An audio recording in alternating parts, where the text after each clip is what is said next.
অর্জুন বলছেন, এই উগ্র মূর্তিধারী আপনি কে? হে দেবাত্মান, আপনাকে নমস্কার করি। আপনি প্রসন্ন হন। আদি পুরুষ, আপনি কে আমি তা জানতে ইচ্ছা করি। শ্রী ভগবান বাচা।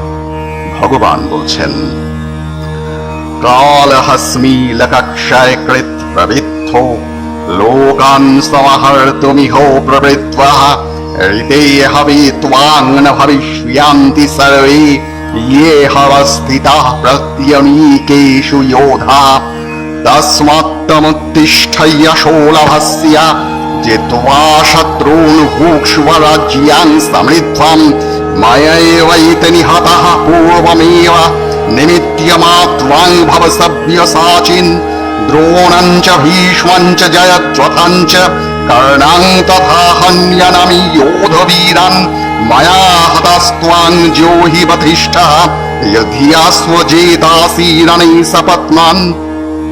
তখন ভগবান বলছেন, আমি লোক সংহারকারী কাল। আমি এই লোকদের সংহার করতে প্রবৃত্ত হয়েছি। তুমি যুদ্ধ না করলেও, অর্থাৎ তুমি না মারলেও, বিপক্ষের দলে যে যোদ্ধৃগণ রয়েছেন তারা কেউ জীবিত থাকবেন না।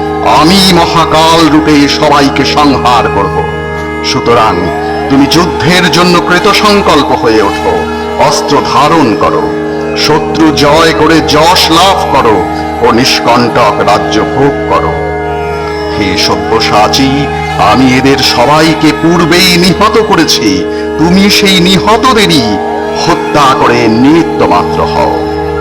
দ্রোণ, ভীষ্ম, জয়দ্রথ, কর্ণ এবং সমস্ত বীরদের আমি পূর্বেই হত্যা করেছি। সেই বীরগণকে নিহত করো। ভয় করো না, যুদ্ধে শত্রুগণকে অবশ্যই মারতে পারবে, কারণ তারা এক হিসাবে মৃত। অতএব যুদ্ধ করো।